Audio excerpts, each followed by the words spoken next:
Hi, welcome back. Make yourself comfortable.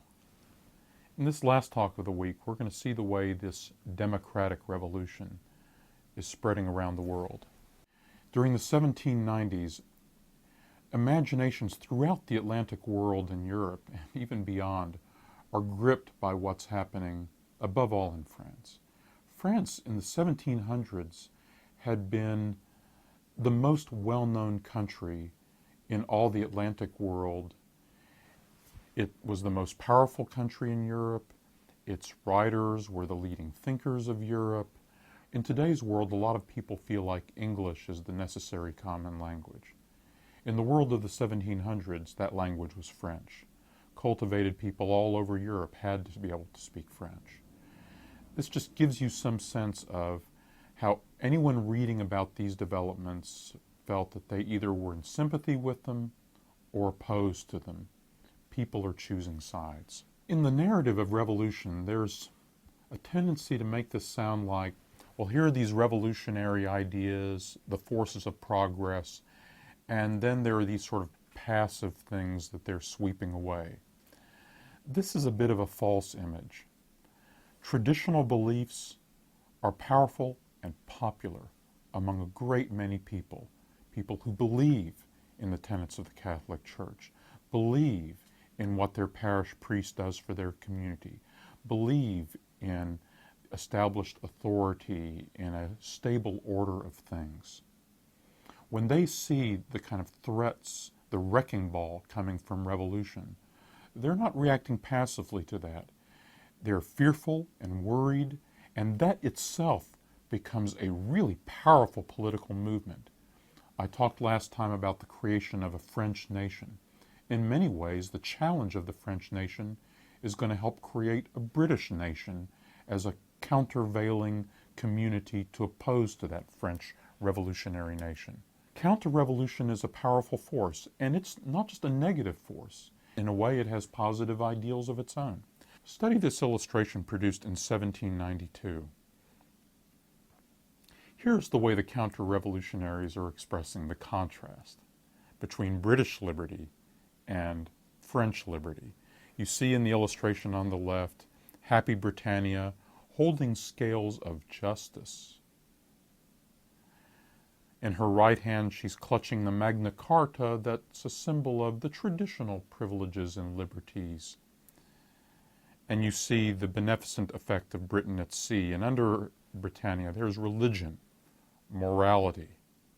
At the very bottom, you see happiness. And on the right, French liberty, it's not a very appealing image. Violence, the nobleman hanging from the lamppost. Underneath it, it stands for atheism, perjury, treason, anarchy, murder. At the very bottom, misery. That's a political argument, and it's a pretty powerful one in Britain and in many other places. All over Europe, people are choosing sides. Are you in favor of the existing aristocracy and its exclusive hold on power? Or do you want to open things up? Which definition of liberty do you favor? It would be very hard for people of influence to stay on the sidelines. A musician, a young composer, Ludwig van Beethoven, is tremendously inspired by the ideals of the French Revolution. All over Europe, people are inspired or they're appalled. But they're choosing sides, and not just in Europe. So in America, for example, during the 1790s, all of domestic politics is dominated by what is your stand on the French Revolution. If you support the revolution, you call yourself a Republican. Your Republican faction is led by Thomas Jefferson. If you're opposed to the revolution, you might call yourself a Federalist. You would denounce those Republicans as a Jacobin, borrowing the term of the Jacobin clubs that Robespierre and others had belonged to in revolutionary Paris. You might even call those Republicans Democrats, because in the 1790s to call someone as a Democrat was a way of saying you favor mob rule, which of course the Republicans denied. Intense arguments both in domestic politics, because they're really about, do you believe in the established order of social classes and so many other things. It's not just a foreign policy issue, not just a domestic policy issue. Those kinds of labels blur. It was the issue that defined political argument. And not just in America, but well beyond America. Why, Napoleon Bonaparte, general of the French Republic in 1798, is bringing his revolution to Egypt and the Ottoman Empire. Of course, he's quite willing to proclaim himself someone who admires the Muslim faith. He's not doing it in the name of Christianity. He's doing it in the name of enlightenment, and he's bringing scientists in his train. By the end of the 1790s, people in India who were against the British, the Sultan of Mysore, who is fighting against them, is joining the Jacobin Club and writing letters to the leaders of Republican France, declaring his fealty to the ideals of the French Revolution and asking for advice and getting French advisors. That's in southern India. In Spanish America, people in Spain are divided by their attitudes towards the Catholic Church and its aristocracy. Those divisions are spreading all over the Spanish colonies of America, which are watching and waiting to see what's going to happen in Europe. This revolutionary period is evoking a whole new language in politics. Terms that we use nowadays like left wing, right wing, Thermidor, which is the term for the reaction against Robespierre and the stabilization of the Republic, even terms like reactionary. These are all terms that flow out of this period to define the way we talk about politics today. And during the 1790s, as the stakes of these wars grow, the wars become more and more total. These are wars about the whole nature of your community. In places like the Vendée in western France, the French Revolutionary Republic sends armies with the orders to destroy the towns, destroy whole communities. And the communities in turn fight a bloody war against the representatives of Paris and the revolution. Both sides feel as if they are fighting for their lives. Hundreds of thousands of people are being slaughtered, whole communities laid waste. And overseas, in France's most valuable colonies, the incredibly rich colony of Saint-Domingue, the pearl of the French West Indies, is convulsed by a slave revolt, because of course, who can read the Declaration of the Rights of Man and not think that there's something wrong with slavery? The French Republic is divided on the issue, but the slaves take the fight into their own hands.